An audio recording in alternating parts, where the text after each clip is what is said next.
So many accidents that take place on a gravel road take place because of a sudden change in direction, an emergency, an animal, something appears in the way and there's now a sudden need to change direction. Now, we're at the skid pan, Geratech, and this simulates exactly that. Travelling at about 70 to 80, maybe 90 kilometers an hour on a slippery dirt road, and we are going to simulate that change in direction. We're going to look at it in two-wheel drive, and then we're going to look at it in four-wheel drive.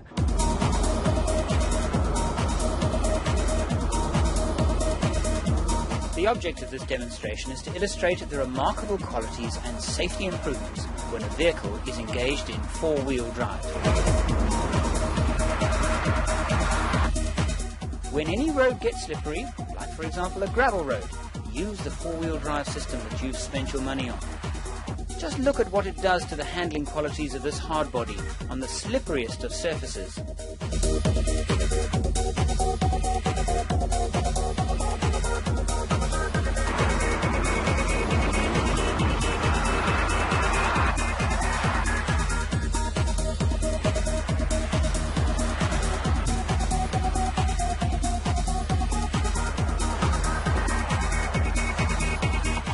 Now we're going to do the same thing in four-wheel drive, same speed.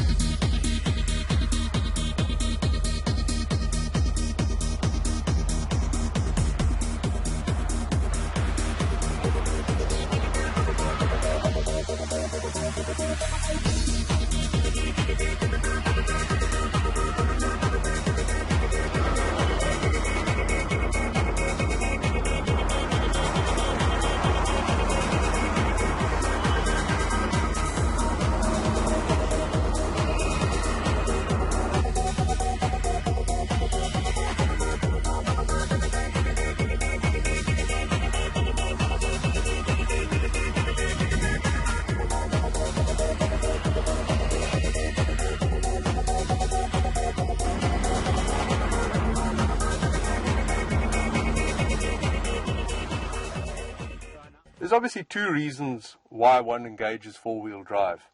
That's to obtain better traction on a variable surface and to prevent wear and tear on the drivetrain.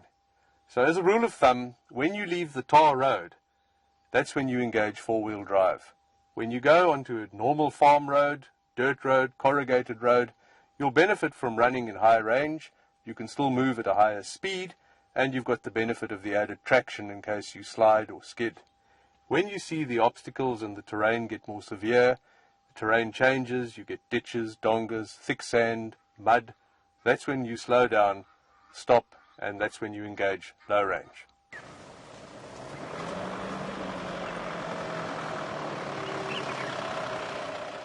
The secret of success when driving on steep slopes is correct gear selection and delicate use of the brakes and accelerator. I'd like to talk now about going down steep slopes. The beauty of a four-wheel drive is that all four wheels are being controlled by the transmission. So, the primary tool we use for when going down really steep slopes is the transmission.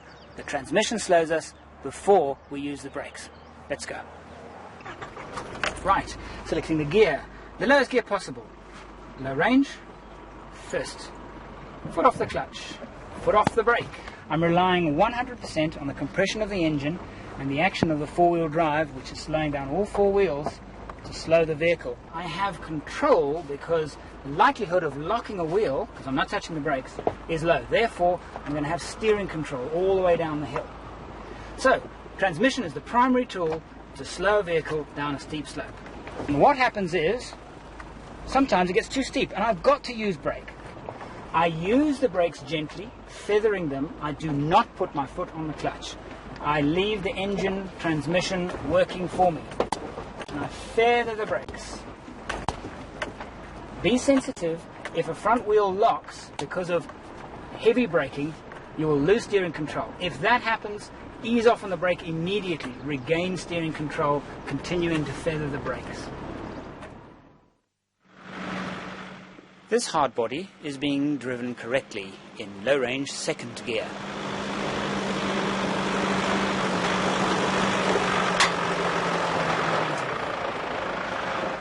This now demonstrates what happens when a gear ratio that is too low is selected. Rough, jerky handling and wheel spin. Here again in the correct gear. Low range second and gentle use of the accelerator.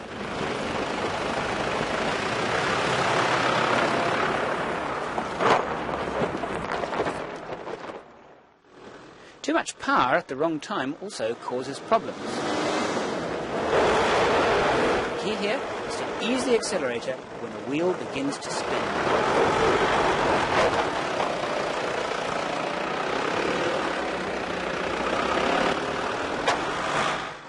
Watch again as too much power is applied as a wheel spins.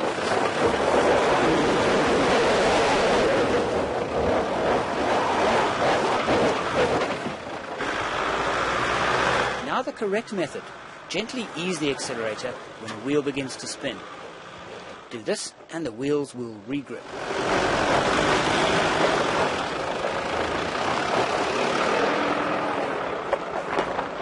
Up a particularly steep and rough climb, a stall can occur. What we're going to do now is the reverse stall maneuver. This maneuver is a safety technique if you fail on a climb, if the vehicle stalls on a climb.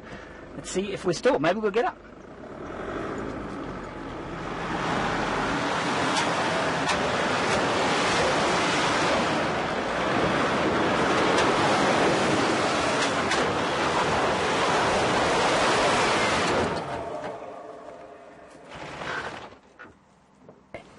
We've stalled. Now, I put my foot on the foot brake. I have not touched the clutch. Most important, the vehicle is being held by the transmission. If I put my foot on the clutch, the vehicle will roll back out of control. So, the reverse stall maneuver, pretty simple. I've secured the vehicle with my foot brake. I can use my handbrake if I like, but I'm not going to because it's not absolutely essential. What I do is I slowly put my foot on the clutch. I'm disengaging the transmission, so do it slowly. Put your foot on the clutch, put the vehicle into reverse, take your foot off the clutch, right off the clutch. Most important.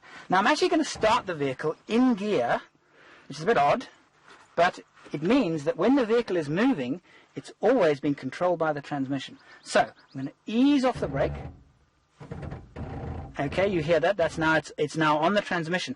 As I flick the starter, it will generate power through the wheels in reverse, and we will go back.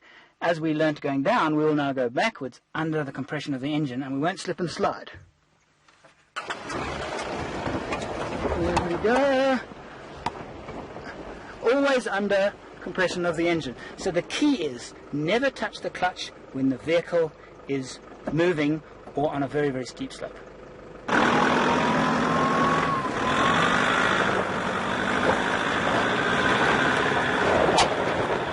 What happens with an automatic gearbox and a failed hill climb?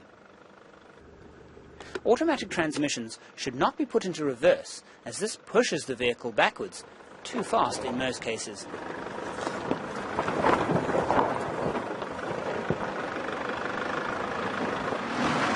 Instead, engage first gear, low range, and use a rocking technique as illustrated here.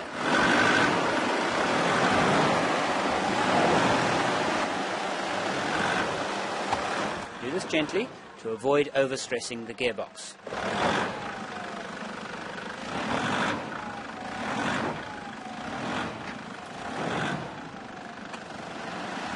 Then, when the vehicle is in a better position, give the slope another try.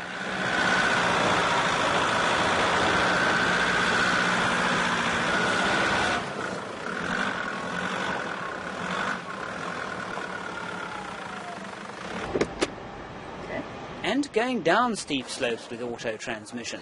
Simply engage the lowest gear and feather the brakes to keep the speed under control.